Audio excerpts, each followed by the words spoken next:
All right, everyone. Well, welcome back. Thank you for joining us for the second live lecture of the Cyber Law short course. Brad is back for another lecture.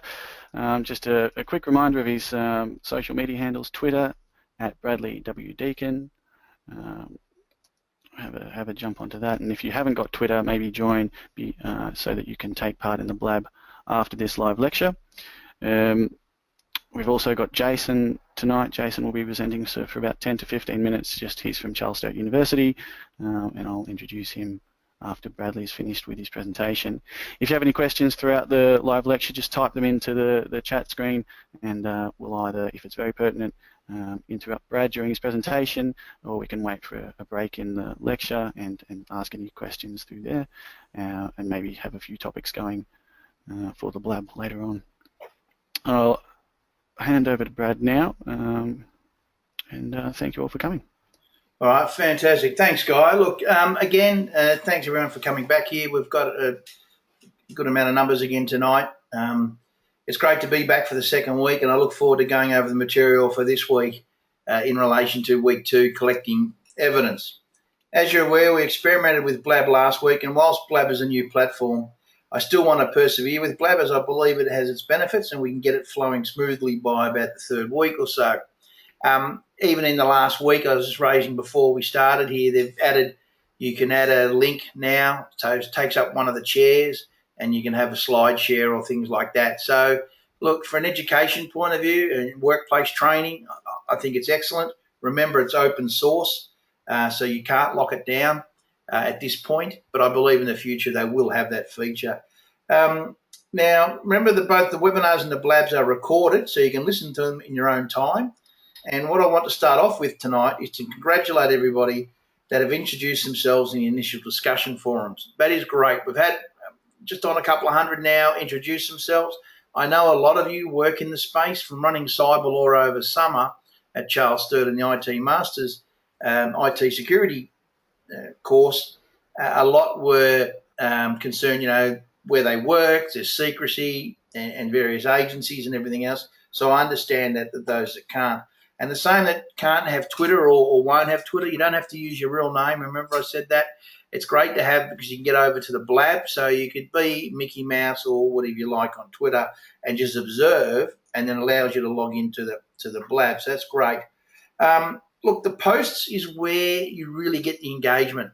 Even in the general discussion forum, I like to check back every few days as a student when I'm a student, and I'll usually get to work a bit earlier, grab a coffee, look in the discussion forums, and I'm going to give you some examples tonight before we start the lecture proper of the valuable information that your co-students are contributing to the general discussion forum. And I see it as a massive networking platform. Online study, a lot might say, oh, look, we're away from everybody, we're alone, but you're really not. And by engaging with each other consistently, you start to form some friendships and the like. We've had one student share a fantastic diagram that's created from Team I, and I believe, that's well worth going to check out, as an excellent diagram and demonstrates how teamwork is critical in relation to such cyber investigations. And it's a great way of charting, like I hinted to last week. Now, I'm going to share how that's benefited me, in a sense, is that I put up a link you'll see in there in relation to charting, and it's Analyst Notebook link. It's an intelligence charting tool that law enforcement and our spy agencies and government agencies and commercial operators use. And that's about several to $10,000 per dongle for your computer. So it's very expensive. So to get your managers to approve that would be, fairly hard. I've had a quick toy around with what was shared by the student in Group I, and I believe it is for what you would need in basic workplace for intelligence charting and charting an investigation like this or an IT security breach, that platform is fantastic. It's free, and it's only $700 for the paid version. Now, to me, that would be an easier pill for your managers to swallow. So again, that demonstrates how I've seen one product that government's using at $7,000 to $10,000 benchmark to a student who shared a platform that I've discovered you've got a free version for non-commercial use, so for using it in your study, and then you can convince your managers hopefully to adopt that. So have a look at that. Also in the general discussion forum, another student posted a post in relation to jurisdiction. It was a fantastic post, and as they all are, but this post was very handy because it refers to jurisdiction and mutual assistance along with extradition, which play a big role in the next week. So the following week, that's next Tuesday, for week 3, we're going to be looking at the Mutual Assistance Act. We're going to be looking at the Attorney Generals and how different agencies around the world work under similar legislation. So for our international students, they can see that they have a central authority, which we discussed last week, is the Attorney General's Department, and they act within that legislation for sharing information and for acting upon it. So the student that raised that, it was very timely and very good to read. And that was just in the general discussion forum. So make sure you check back there. It's posts like those that get your ongoing engagement and makes the course even more interesting. As I said before, we learn from each other, and I believe the courses like this are extremely good for networking, and it's up to you how much you participate to really get the most out of it. So I urge you to try and make time to log in, participate, as I said, if you can, and let's get those discussion forums happening. I've formed some fantastic friendships over the years, both professionally and somewhat even socially, from engaging in online courses as a student. And it's from those discussion forums and your team that we decided to give it a try. This course, one of the first times we've done it, I believe, is break you up into teams, and it's really coming to the forefront that you're all working well together, and that's how you can network, obviously, and form your teams. So try and share this course with your friends in the workplace now. We've got 2,000 odd now, 2,100. It really is, if you all shared it with one person and we got half of them on board, to have 3,000 or 4,000 people contributing, you're really going to see the engagement levels going up and some great ideas coming in. And I'll highlight I'll highlight a bit later just the key things I've noticed in your team efforts in trying to solve this cyber scenario. So again, it's great for networking. Don't forget to share your photographs on your social media for that LexisNexis book, and all the details are in the module in relation to sharing the social media picture of where you study and your favourite spot to study with the hashtag Cyber Law Short Course. The 3 best pictures within your submission with the most votes and shares and likes and everything else will be in the running for that great LexisNexis ebook in relation to cybercrime. It's a fantastic book. Now, I've added some materials in weeks 1 and 2 relating to intellectual property. You've seen in the scenario that obviously that could be an issue.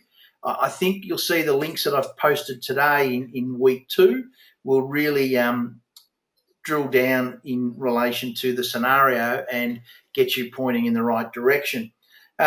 It's good to understand that you've got options to consider, whether it be civil in tort law or criminal action when it comes to intellectual property.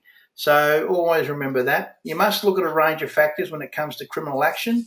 And as most of you know, you have to prove the offence beyond a reasonable doubt, whereas with a civil action, your burden of proof is set at a lower standard in that you only need to establish what has taken place on the balance of probabilities with regards to the cyber-related incident. So if you go civilly, you only have to prove on the balance of probabilities, which is a lower standard, that it most likely happened. The biggest problem with computer crimes is who was at the keyboard, right? Who was actually at the keyboard when they committed that offence. So in a nutshell, the balance of probability is a lesser burden of proof and therefore easier, as I said. Sometimes the civil action may be better than the criminal action, and that is something for your company lawyers to look at when assessing a cyber attack on your organisation, to see if you proceed via criminal or civil action. And of course, if police are involved, they will be assessing it as a criminal action, as they do not get involved in civil matters.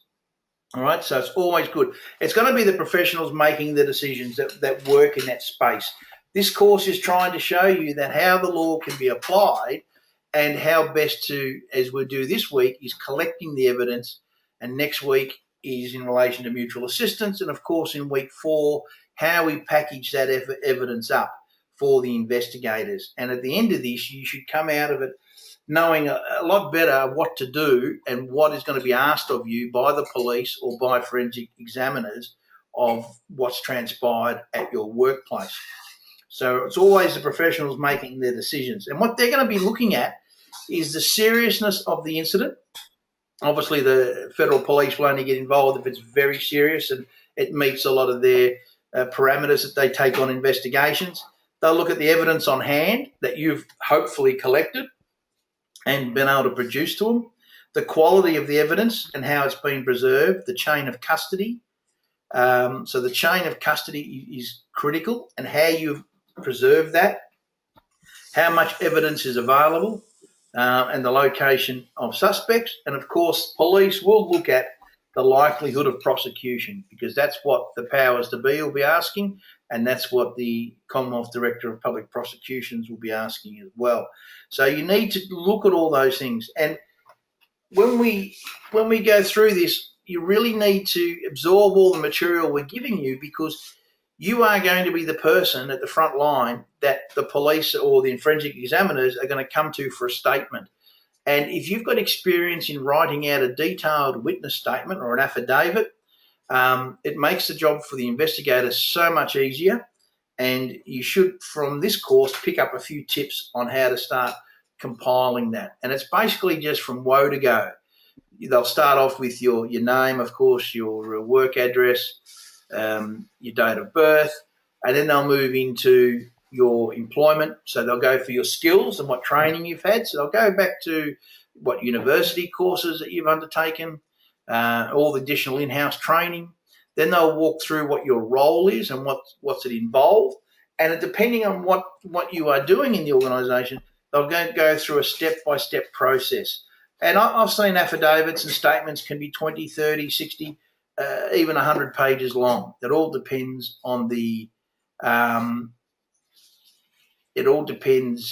how detailed a statement they need. So you need to be able to document that in a nice, succinct manner, and they'll guide you through that. And it's a fairly lengthy process getting a detailed statement from a person working in IT, because you want to make sure that it's understandable by the jury, and we'll go through that in the slides.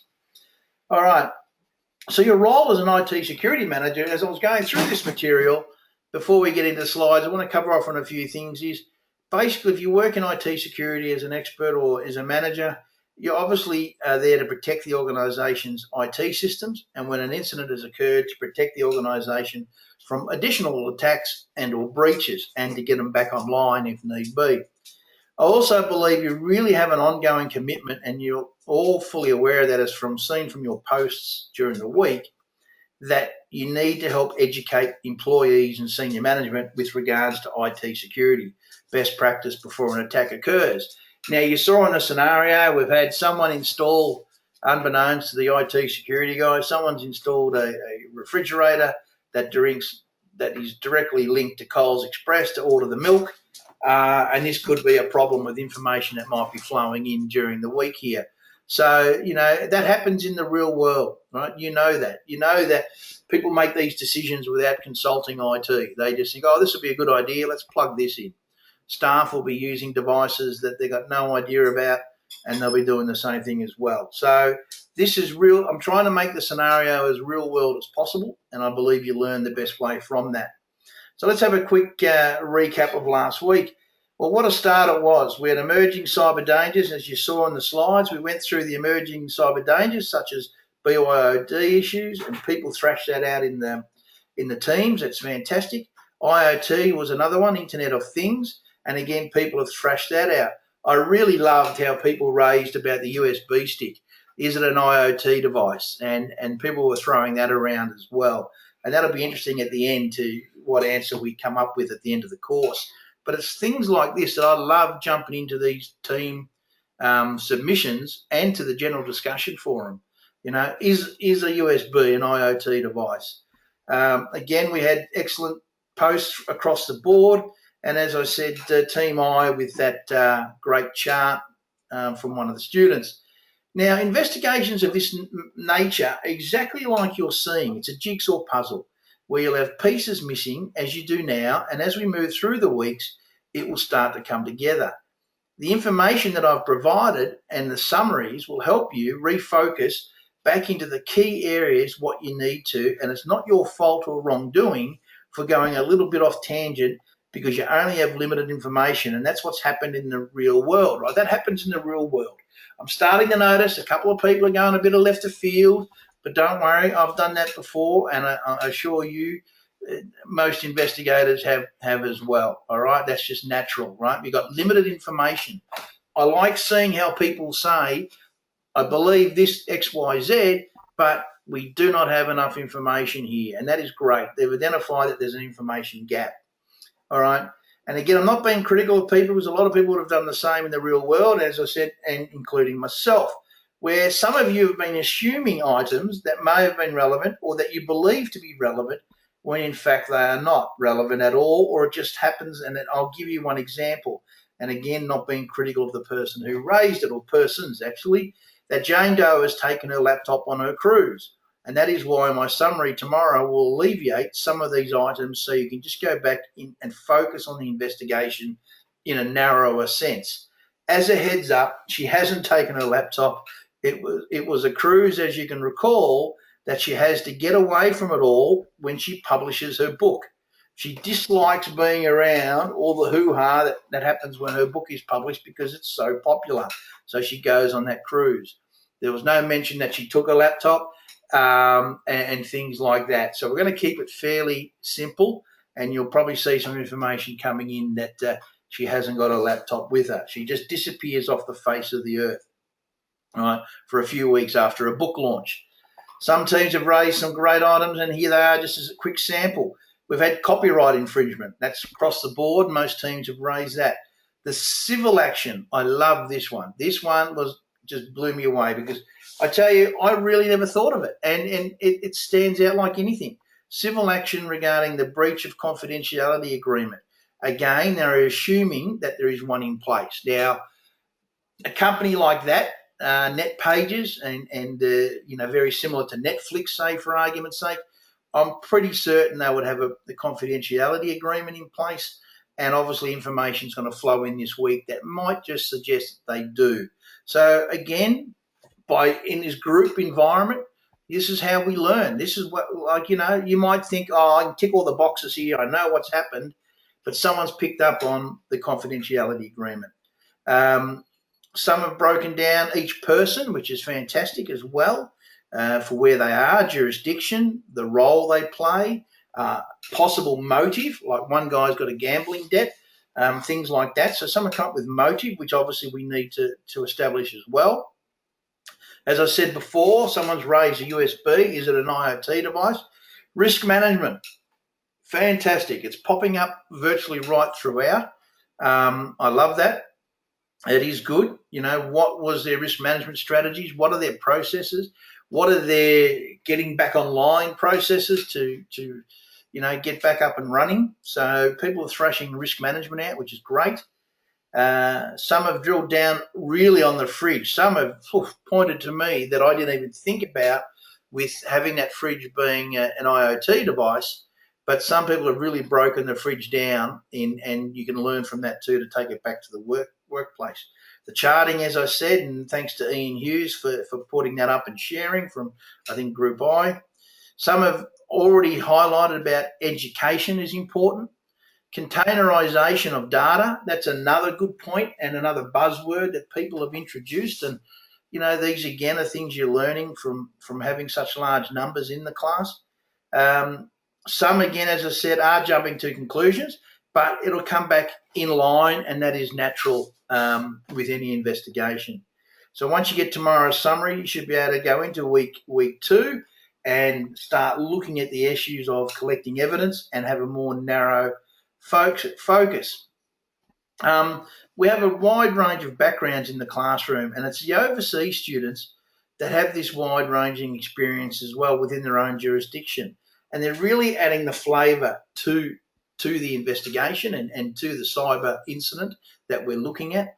And they have very similar laws in their countries, especially with mutual assistance and the like, where it must be an offence in the country that the incident occurred, which is here, but also if the person's overseas, there must be a similar offence in that country too. So having an international audience doesn't just mean they're missing out, because virtually in the common law countries where we're exchanging information like this and working together, they are very similar ways that we do things around the globe. As an investigator, when I went to Hong Kong or New Zealand on a case, or the United States, the investigators, we all did things the same. It's like riding a bike. You hop on, you learn how to ride it, and it's the same when you go to New York and ride a bike and London. So it's very similar in investigations. All right, as you can see though, that cybercrime touches on a whole variety of law, right? And some call it cyber law, but it's really a combination of law disciplines. And I drive this home over the subject over summer, right? We have so much to cover in the way of law, right? That it's just amazing. See, when you look at a law degree, right, you've got criminal law, you've got evidence law, you've got intellectual property. They're all whole subjects for the whole term. You even have the law of torts. So here, we might have some civil claims here under intellectual property, and there's been, some a tort breach. So you've got at least 6 or 7 law units, all within applying law to cybercrime. So it is very complex, and that's why this course is good, because it's teaching you to really look outside the box. It's teaching you to go across the different faculties within a law degree and say, well, hey, we might have some evidence issues here, and we'll cover that in the slides this evening. So a great segue for tonight's topic, preserving the evidence, right? You have to make sure that it's preserved for investigators with and or for digital forensic investigators as well, not just police. Remember, you could be calling in forensic investigators. In addition to making sure that the chain of custody and integrity of the evidence is maintained, and we'll go over that tonight.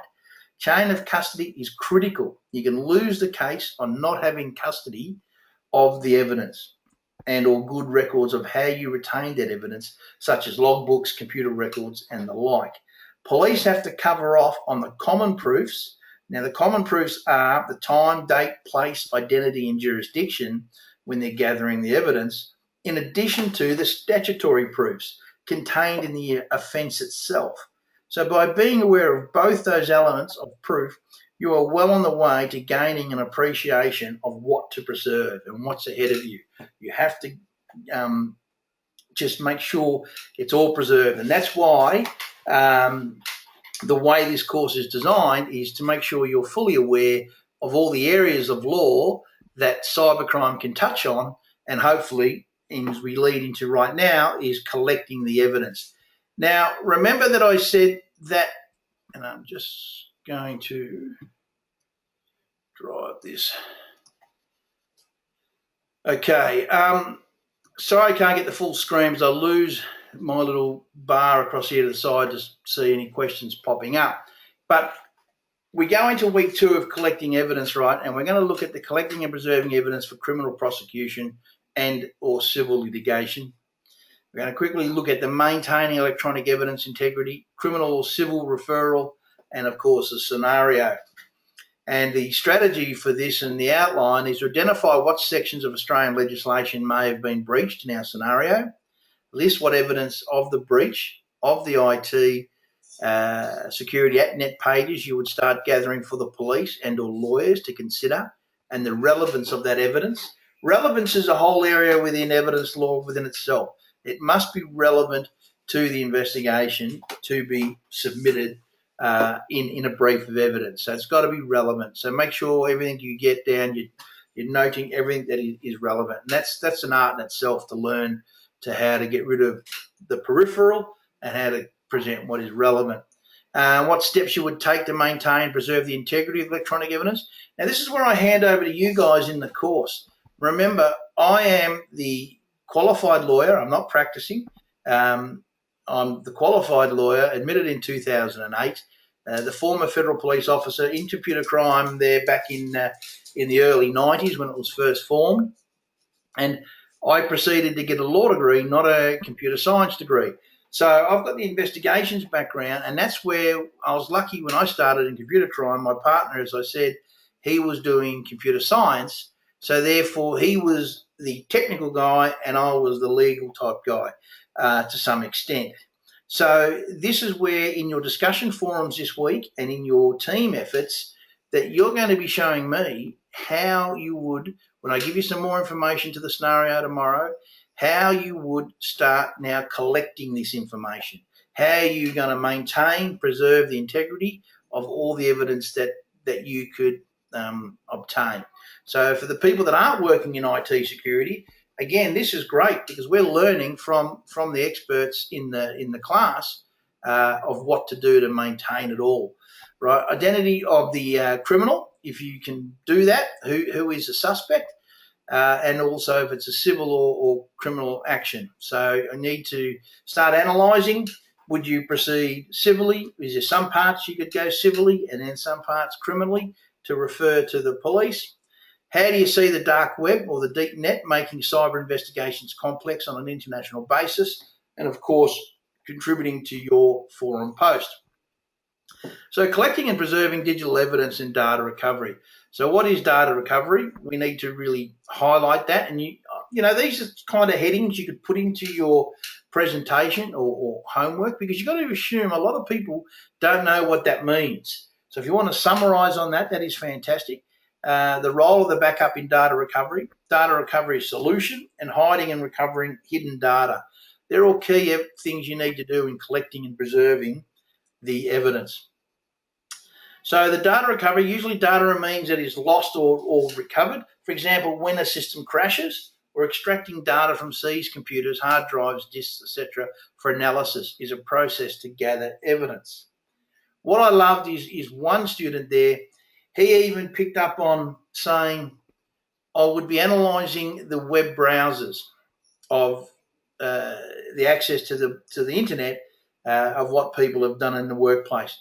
You would not believe how many people have Googled on how to murder somebody, how to blow something up, how to poison somebody, and actually done it. So when the police have gone in and seized the computers, here you have in the history a simple, you know, how do you assassinate somebody. Now, yes, that could be just circumstantial evidence, right? There's a lot more. We won't go into circumstantial and best evidence because we haven't got a whole term just to run that. But yes, it can be good circumstantial evidence that that person has done exactly that. So again, just the simple things like that you might overlook if you don't make a list of what to do. And again, this reinforces of what you should be doing in an investigation. So just a simple thing like a Google check on their computers is fantastic. So databases and files are backed up periodically, as we know, daily, weekly, hourly, and in case the system crashes. So, you know, we've got that to look at. Where is it backed up to? What is the routine for that? These are all things investigators will be asking you a question to really jot down in a really chronological order of how everything is done within your company. So make sure you do that. Make sure you know how to get all that down in a really simple format for the investigators to work with. Backing up the window bandwidth, storage costs can all play obstacles in it, right? Your bandwidth and all that. Online 24/7, next generation solutions, and multiple backup servers. These are all the things you need to be able to explain to the investigators. Data recovery and recover hidden data. So develop and plan a policy for backup data. If you haven't got one in place now, you really should be getting that in place. Develop and hire or outsource appropriate expertise. Develop a system designed for backup recovery. Now, some of you might laugh at some of this, but there's a lot of places out there that do not have this. And if you want to get into the field, right, if you want to get into the field, you really need to look at small business because there's a lot of small business out there that they don't even have insurance in relation to security or IT security or penetration or losing customer data or anything like that. And there's a lot of places that wouldn't have what you're looking at this screen and thinking, oh, no, we do all that. But a lot of places don't. All right, so look at the state of the art of the backup recovery products and tools. Implement a backup plan as per a policy design. Right. Again, hidden data files may be deleted. And however, as you know, until overwritten, the data may still remain. And there's obviously software out there that can help you recover. So evidence collection. So what actually is the evidence collection, right? You have to look at the types of evidence, the rules of evidence, and the volatility of the evidence. So the volatile evidence, right? You know, in backing up, are you running a risk of damaging the evidence? Are you looking at corrupting the files or the evidence that you're extracting? So you need to make sure you know what you're doing and when you're getting the evidence. If something has happened and you're tasked with it, you have to be on the money, right? And controlling the contamination. You've got to document everything, right? Everything you do, I'd be writing down time, date, if someone was with you, who was with you, right? And put that in like a log, okay? It'll make it so much easier when the investigators ask you questions to say, who was with you when you back that up? What are your processes for doing that? And everything else. So you must make sure that that happens. Evidence supplied by a witness subject to proceed.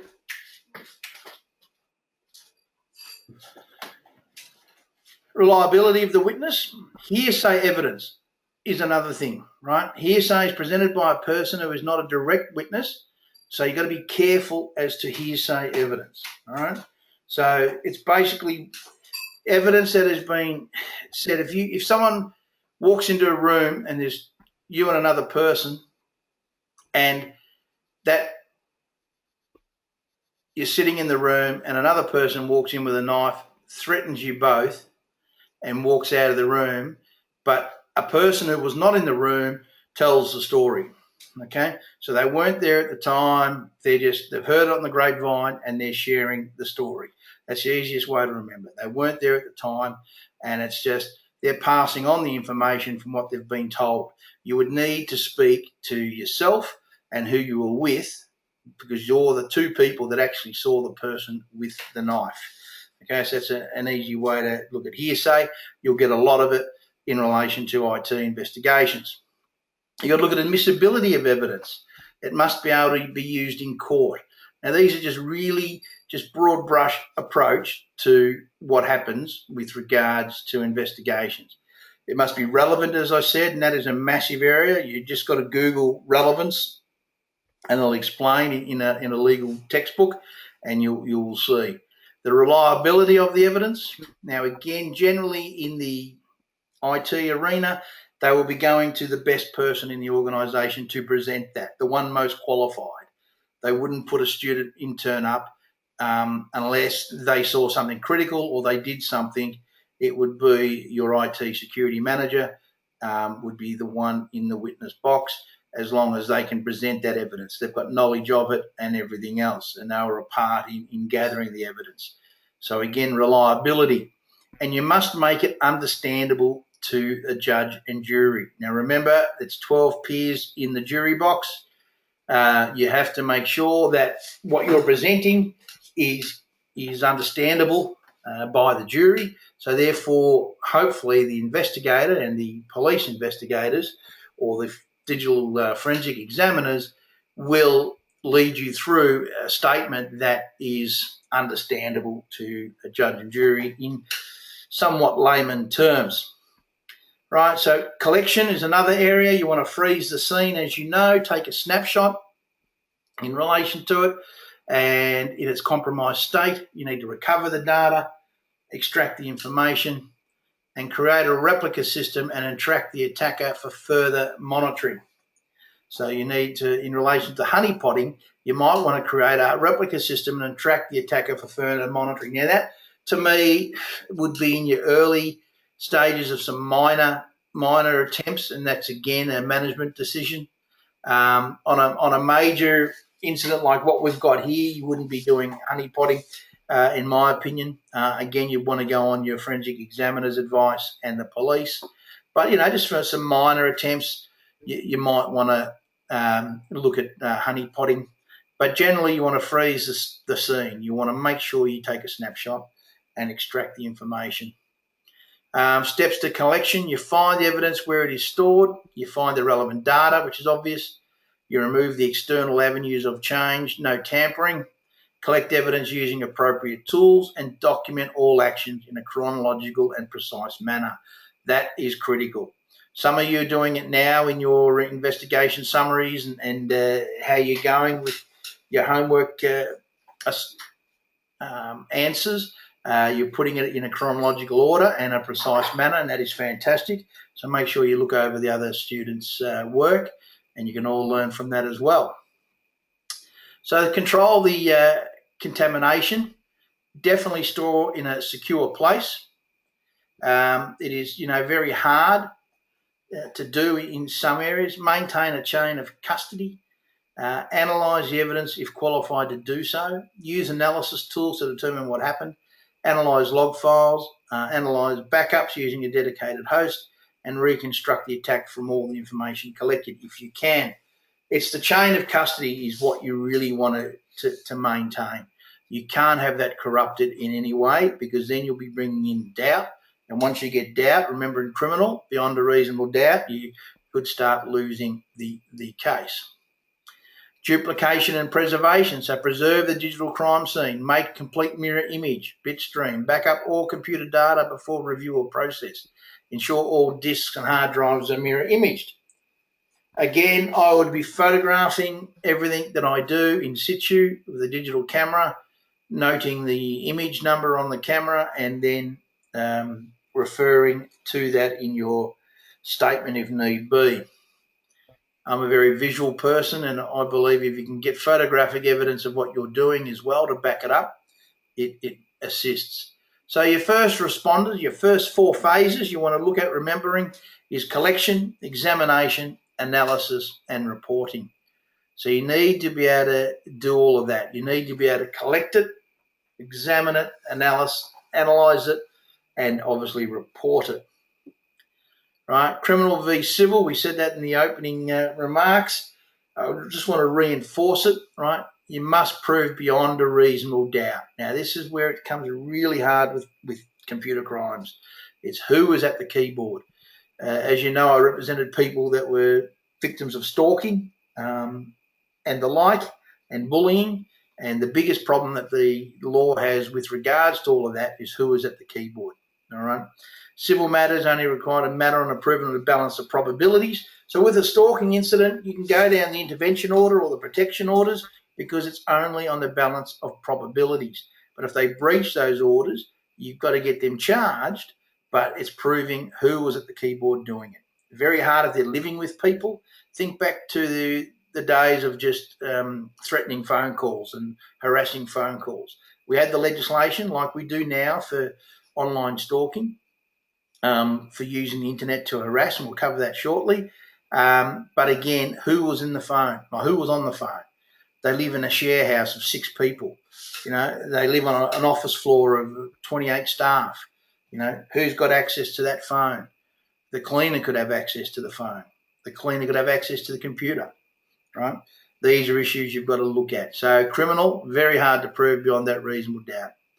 So cybercrime is now sophisticated, as we know, transnational threat that operates on a significant scale and has become an increasingly important issue for the global community.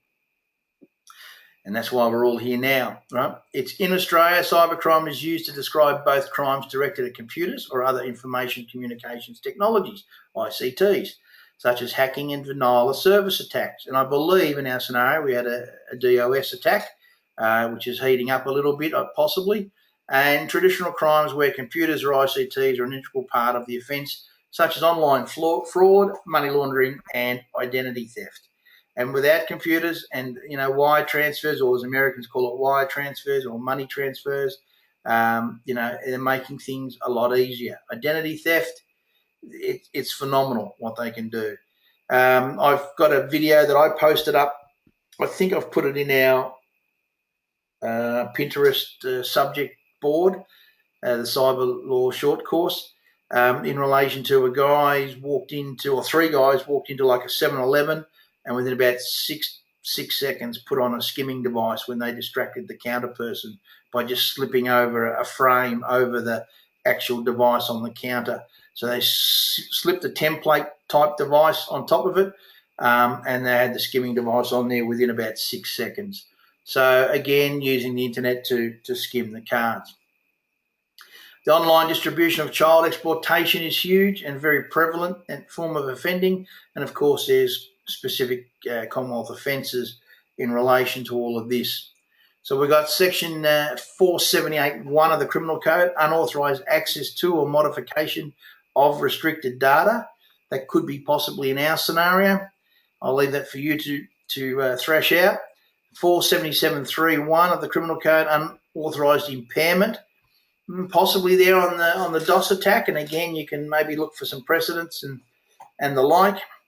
And the 47417 of the Criminal Code, using a carriage service to menace, harass, or cause offence. And you never know, that could pop up as well. Maybe the message in relation to the ransomware, if some other messages are coming through, would you look at 474 to menace, harass, or cause offence? I would possibly throw that in if, of course, for the more serious charges, if they were sending multiple messages, because to me that's harassment and menacing. So the maximum penalty for unauthorised access to or modification of restricted data is 2 years. No wonder people are doing it. And the maximum penalty for unauthorised impairment of electronic communications is 10 years. And for using a carriage service to menace, harass, or cause offence is 3 years in jail. When I first saw that and we had the stalking matters, I thought, oh, beautiful. How good is this? But when it comes back to proving it beyond a reasonable doubt, that's where you run into some problems. Okay, so you see 3 years just for menacing or harassing somebody using a carriage service, and that can be a text message, that can be an SMS, that can be a phone call, that can be email, that can be anything, but it's proving who sent it. Okay, the Cybercrime Legislation Amendment Act 2011 commenced on the 12th of September 2012, and the main purpose of the Act was to facilitate Australia's accession to the Council of Europe Convention on Cybercrime. Now, I've posted up on our weekly notes under week 2 a good summary of that, and it also allows you to drill down on just certain chapters that you might want to or might be interested in. So the resources I put up there, I don't want you having to, spend hours upon hours reading. I would make copies of and put them in a folder and call back on them in the workplace at a later stage because they are quite good, the resources that I've put up there, and you will have a lot of use for them in the future. And there's also, it's free. So the Act also amended the Criminal Code offences to ensure consistency with the conventions, which is good. And basically now for the homework we'll quickly go over before we hand over shortly. And what I want to make sure that this week you just really focus on the sections of Australian legislation that may have been breached in the scenario. Post your thoughts on what evidence in the scenario is relevant to an investigation. How do you see the dark web, deep net making cyber investigations complex on an international basis? Now, I've put material up in the readings for that. Have a look at that. Have a look at that IoT video, and I'll put up another link because it was embedded in last week's slides. But look at that great video that I put up, about 5 minutes on IoT, and respond to another student's post. We encourage you to use the opportunity to discuss any insight you've gained whilst doing the exercises. Like I said, jump into the general discussion forum, have a bit of a chat there, raise things that you think should be raised, and then in your team exercises, answer your homework, and also look for a solution to what's going on. I hope you're enjoying it. I'm enjoying reading everything you're putting in there. It really is blowing me away. And I said I'm learning from what you guys are putting in there and ladies are putting in there. So, I thank you for that, and I hope we can all continue through to the end. Share the course with your friends, because like I said, the more we have in there, the more we can really network and drill down with a solution, and someone will just come up with some left field thing, and then bang, it'll be solved. So look forward to seeing you in the Blab. The link's in there below the webinar link in the system. That'll kick off at about 8:05 or 8:10, and I'll hand it over now to 8:10. Actually, the Blab kicks off. I'll hand over now back to Guy. Thanks, Brad. Before we go to Jason to introduce himself and Charles State University, just got a couple of questions from the chat. We've got a question from Brett Stevens asking about logs and MD5 hash, etc., to prove logs are untampered with. Have you come across these sorts of processes? No, but that's where, as I always throw the disclaimer in, I'm not the computer science person. I'm more the legal avenue, and that's why I designed the scenario for this. So I would, is it Jason, was it? No. Who asked that question, sorry? So that was Brett. Oh, Brett. Yeah, so Brett, that's where I would throw something like that into the general discussion forum. Don't be afraid to ask a question, because you've got 2,000 odd people in the room. That's why I want a lot more trying to get in on this course, is because you're going to have someone that will definitely answer that, and I'll learn from it, and so will yourself and your fellow students. So great question, but I'll throw the hands up. I am not the technical person. All right, well, perhaps a less technical question. Gillian asked about anecdotal evidence. I know you're speaking about hearsay. Is there a distinction to be drawn between them? It depends on what context. I'd have to see what it's formed. So if you want to type me an email, Gillian, just a simple one, and then I can answer that, and I'll put it up in a discussion forum, because that is, hearsay is very, very tricky. And anecdotal can be if it gets accepted, but we've got to look at there's a whole lot of rules and regulations for it to be accepted. So if you send me an email, Gillian, that would be fantastic. All right, well, if anyone has any further questions, feel free to ask them while Jason is talking. We'll have another quick question and answer before we go to the Blab. But for Jason now, I'll just do a quick introduction. Jason graduated from Charles State University with the University Medal in 2003. Since then, he has been a lecturer in the School of Computing and Mathematics, and more recently, a course director in the Faculty of Business. Jason has taught subjects across a broad range of IT areas, including computing programming, cryptography, information security, and software architecture.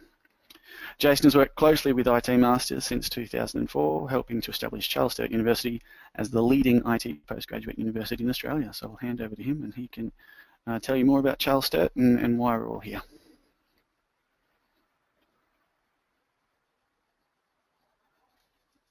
I hope. Hello, Jason. Yes, Guy. I can hear you. Can people see my screen? Have I been made the presenter yet, or I can just maybe make myself the presenter? Sure. How's that? So, good evening, everyone. Can you see my screen there okay? Yes. Okay, that's great. So, welcome tonight.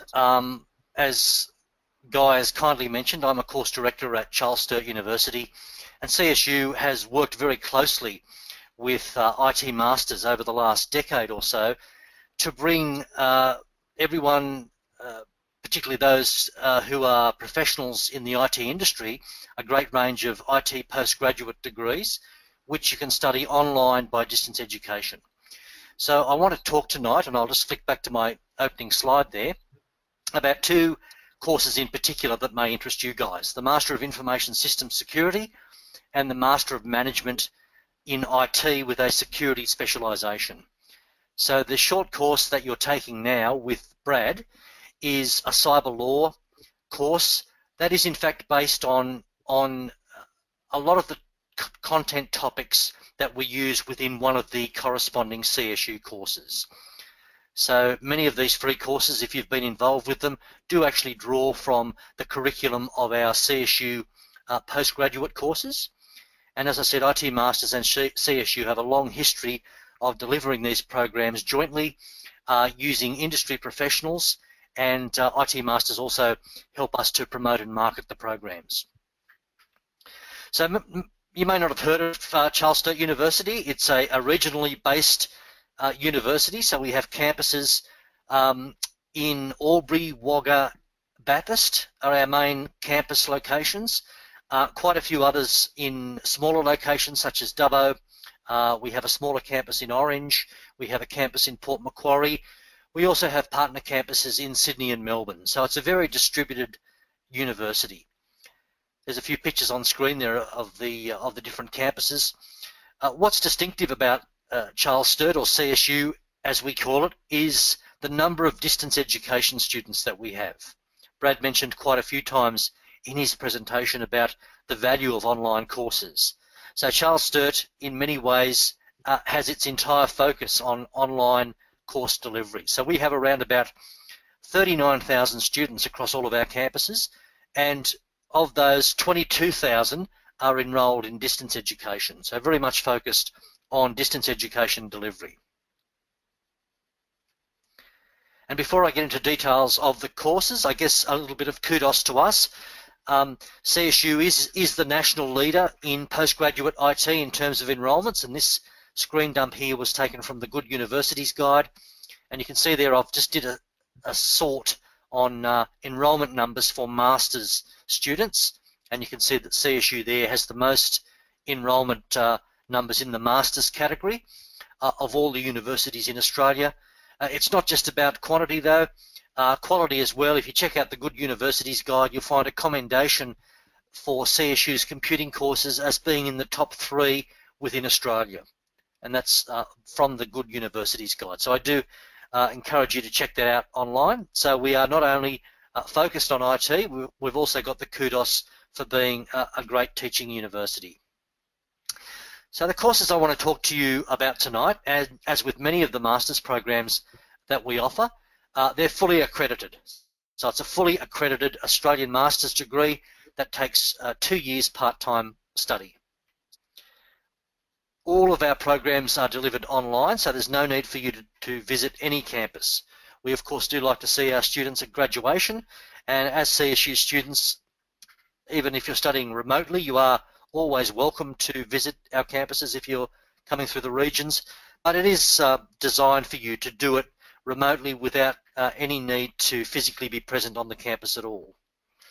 Another unique factor of our courses is that we have an entry pathway for industry professionals into our Masters programs for those of you who don't have an undergraduate degree. So this is really tailored at people who've got a fair bit of experience within the industry, rather than having you guys go through and do fairly introductory stuff at an undergraduate level.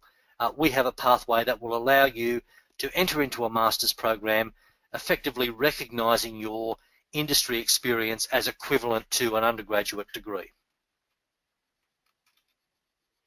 And I mentioned the association with IT Masters. All of our IT Masters programs are strongly industry focused.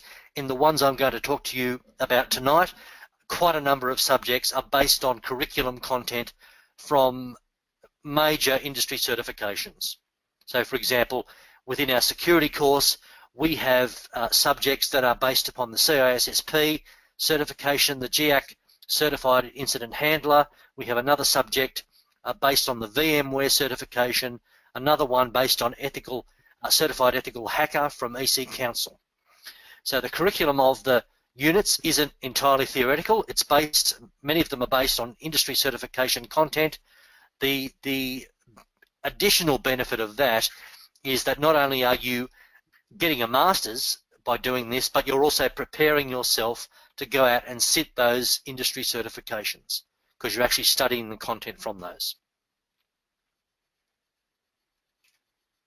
Okay, thanks, Stuart. I know that webinar time can be rather compressed, so thanks for listening in. So look, I just want to look through the the courses in a little bit more detail that I wanted to speak about tonight. First of all, the Master of Information Systems Security. It consists of what's called 8 core subjects. So core subjects everyone must do, and they're the core subjects on screen. So you're looking at units such as ITC 506, topics in information technology ethics. That's a subject that looks at stuff like privacy, intellectual property, freedom of speech, internet content regulation. So very much some crossover there with what you're studying now in cyber law. ITC 571, second in the list there, is what we call a capstone subject. So with a capstone subject, that comes at the end of your degree, and you pretty much have open slather to research or to embark on a project of your choosing. So you might get through the security course and decide to investigate the security of a cryptographic protocol, for example. And you can do that, follow your interests within that particular subject, ITC 573. Most of the other subjects there, fairly self-explanatory.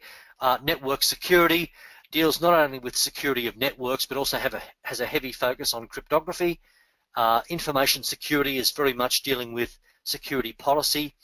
Digital forensics is a subject that looks at forensic processes, fraud, forensic accounting, e-evidence. Again, very much a nice parallel with some of the stuff you're learning about in Brad's short course.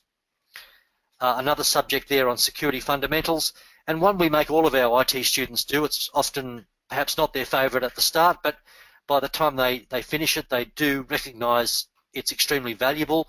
A subject there on professional communications.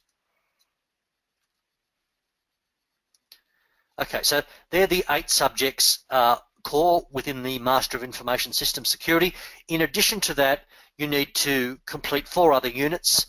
You would choose 1 elective from this list here, but I guess where it gets interesting for many of you guys is that you also choose 3 subjects from this list of industry electives.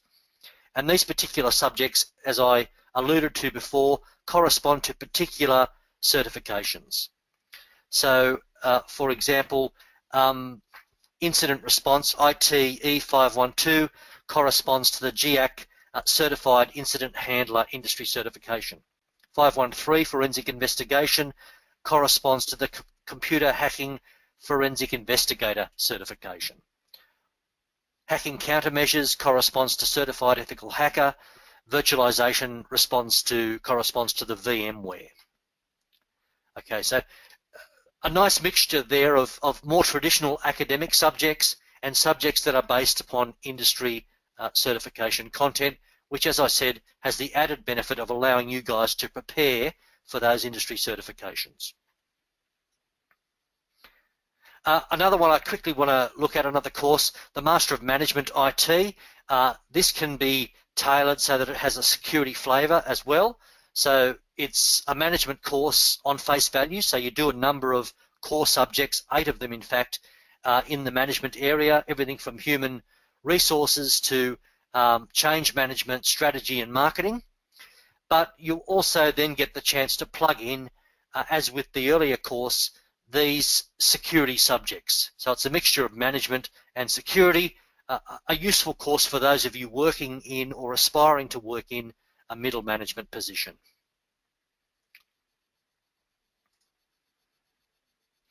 Okay, so just before I go to the entry requirements though, I just want to flick quickly to, we mentioned the online environment. So I'm just flicking up here.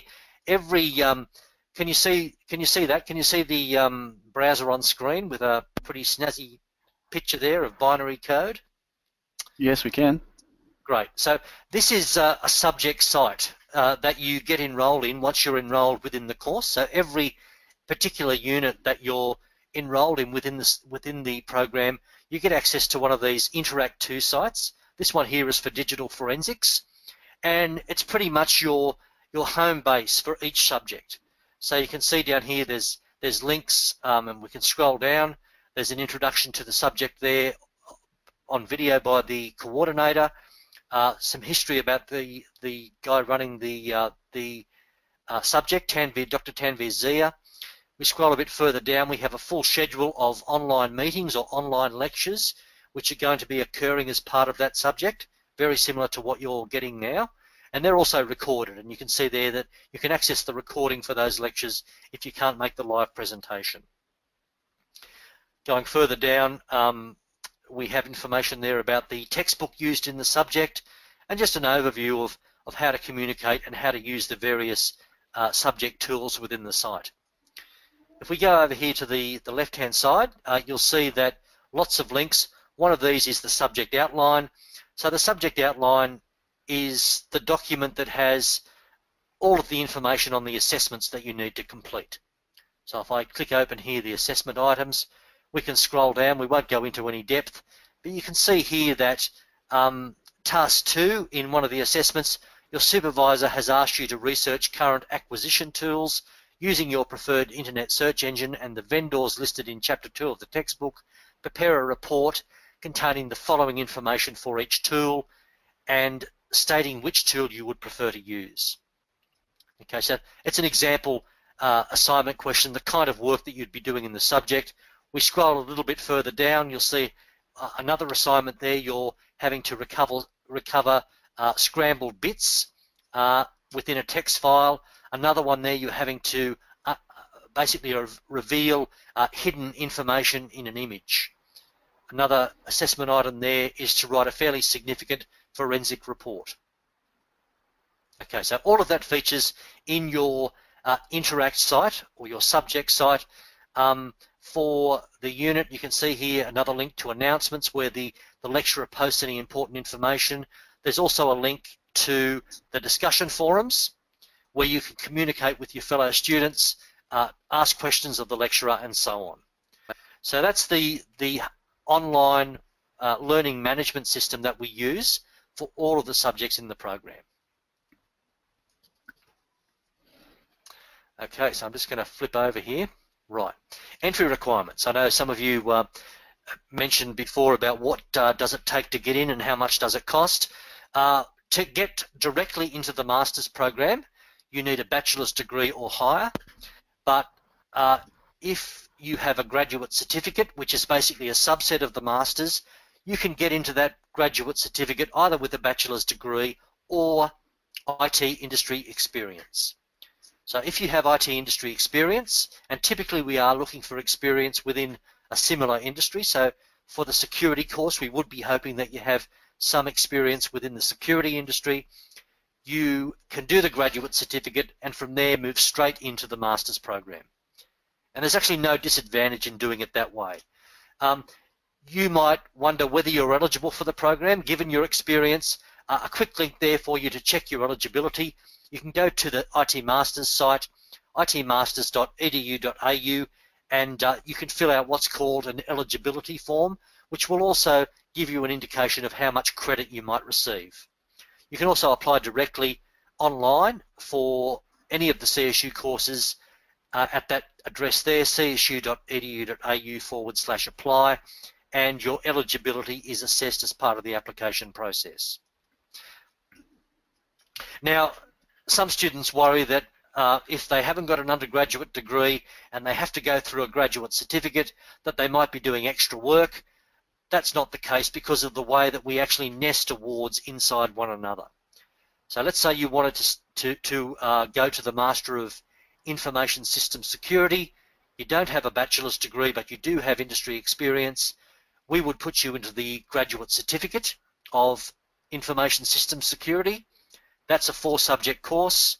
Once you complete that, it's simply a direct transfer into the Masters. You take all those 4 subjects with you as credit, leaving only 8 subjects to complete. So in many ways, it's not a bad pathway because you actually come out the same number of subjects, but with 2 awards. Just to give you an idea about the whole qualification hierarchy, because if you've not dealt much with universities, you may not be aware of where these awards sit in the overall scheme of things. At the bottom level, in terms of tertiary education, is your undergraduate degree. 1 step higher than that is your graduate certificate and graduate diploma. Then comes your master's, and at the very top comes your doctorate, typically a PhD. For most people working in industry, a doctorate is not something that that you would pursue. unless you're in some kind of research position. So, you know, we're talking masters here. It's pretty much right at the top of the scale of academic achievement in terms of your qualifications. Time commitment of the course, always very important for people who have a busy working life. We have 3 sessions a year. They commence approximately February, July, November. If you're trying to budget how many hours per week you would need to spend studying subjects in the course, you need to factor in about 10 hours study per week per subject. So if you're enrolled in 2 subjects a session, which is the recommended part-time load, you'd need to set aside around about 20 hours a week to do that study. The good thing is, of course, that lectures are recorded if you can't make them. Everything's transacted electronically, so you can really work it around the times that suit you. It can be very asynchronous. You can also slow things down. If you don't want to study 2 subjects a session, you can slow right down to 1 subject. You can even speed things up to try and speed up the completion of the program by doing 4 subjects in a session. If things get too much as well, you can also take a leave of absence. Basically take the whole session off, no questions asked, and you do have a number of leaves of absence, I think it's 4, that you can take within the duration of your course without having to ask anyone. Credit, another important factor, because if you do get credit, obviously it cuts down the cost of your program, cuts down the time it spends to complete the program. So credit may be available for previous postgraduate study or for industry certifications. So we mentioned some of the industry certifications that we teach in these courses. So if you have, for example, a CISSP, then we would seriously look at that for credit, because one of the subjects that we offer in the program is based on the CISSP. So we certainly offer credit for relevant industry certification.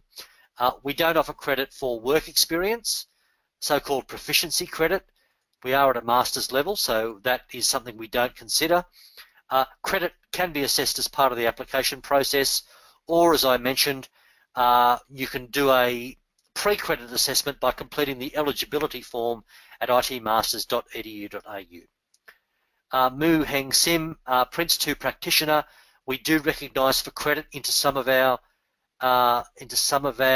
subjects. ITIL Foundation, we don't. So I guess it's just a matter of talking to us about what certifications you have, how old they are, and how relevant they are to the program. Okay, the cost. For Australian and New Zealand students, $3,000 per subject. For international students, $3,100 per subject. Textbook costs are included in that price, so there's no need to buy a textbook. All software, basically everything you need is included. There's also a small student services and amenities fee per subject. It's around about the $34, $36 mark. I don't have the exact number with me, but that's additional to your subject fee, a small student services and amenities fee, and you may be eligible to defer payment of subjects through a government fee help program loan. So many students do take advantage of that, where they effectively defer payment of their subjects and pay that back later through their taxation. You might also speak to your accountant if you're interested in doing the program and it is work related. There could be some concessions there with your tax returns and with the way accountants do things in terms of getting some money back there. How to apply? Online at csu.edu.au/apply. Session 2 starts on the 11th of July 2016. So I mentioned before that we do have 3 intake sessions. We're currently in session 1. We've pretty much just started. Next session intake is the 11th of July. So if you do want to apply for that one, recommend that you make that application no later than June. Costs nothing to apply. And there is kind of a safety net, because once you apply, once you're accepted into the course, you have about a 3-week or 4-week period of grace before what's called the census date locks in. If you withdraw before that census date, pardon me, then you're not up for any fees. So it's really only about 3 to 4 weeks into the session where your fees are locked in. So it costs nothing to apply, and we do welcome anyone who wants to ask for more information. Please contact me, my phone number there on the screen. Always happy to talk with potential students. Email is probably the best way to get me, but if I'm not here and you do phone, please leave a message. So my email there, jhoward@csu.edu.au. Neil McCosh from IT Masters is another very helpful person, particularly with respect to industry certification. He's an expert in that area. You can also contact Neil on the number there on screen and his email address. So look, that's all I have tonight. Thanks so much for listening. Pardon me, I've got a bit of a croaky throat. So if you do have any questions, happy for you to email those to me. And I'll hand back to Guy. Thank you very much, Jason. I hope everyone enjoyed that and has plenty of questions for Jason. Now, just before we go, I'll hand back to Brad and we'll have a quick chat about the homework. We'll reiterate what's needed for this week, and maybe a quick chat about how to join Blab again, just for those who didn't join last week. And if anyone has any interesting topics that they'd like to talk about in the Blab, feel free to talk about that in the chat before we end the webinar and move across. So Brad, over to you. Okay, you just caught me off guard there about the homework. Okay, that's good. Look, yeah, that was great. So just quickly now, because we're getting across to the Blab, I've opened it up. We're just going to identify, remember what sections of the Australian legislation that you may have been breached in the scenario. Post your thoughts on what evidence is relevant to the investigation. How you see the dark web making cyber investigations harder, especially on an international basis. And, of course, respond to other students. Pop over to the Blab. We've got a new feature in there where we can present presentations within, and I want to talk about that tonight, because getting to your questions in Blab is phenomenally hard with so many, but I've got a solution. So pop over and we'll discuss it there. So I'll see you there shortly. I'll log out from here now. Guy, if you can close off. Okay, just sure. Thanks everyone for joining, and we'll see you at the Blab. Any questions? Can you reiterate how to join the Blab, Brad? Oh, okay. So there's a link. Yeah, look, there's a link in under the webinar for week 2, or below next to the webinar in week 2. Click on that on Google Chrome. So you need to be on Chrome, but you need a Twitter account, I believe. So just see what it asks for. It only take you 2 minutes. You don't have to set up your name in Twitter. In the real name, you can make one up if need be, but unfortunately, I think you need it. But click the link and see how it goes. It is going to be recorded, but try and jump in and just so you can get a feel for it. And we're just still playing around with it. So click the link in week 2, and we'll see you in the Blab shortly in Google Chrome. Alrighty, thanks. Right. Yeah, thanks very much, Brad. We'll see everyone next week, just under week 2. And I can confirm that you do need the Twitter. So thank you, Jason. Thank you, Brad. Thank you, everyone, for your attendance.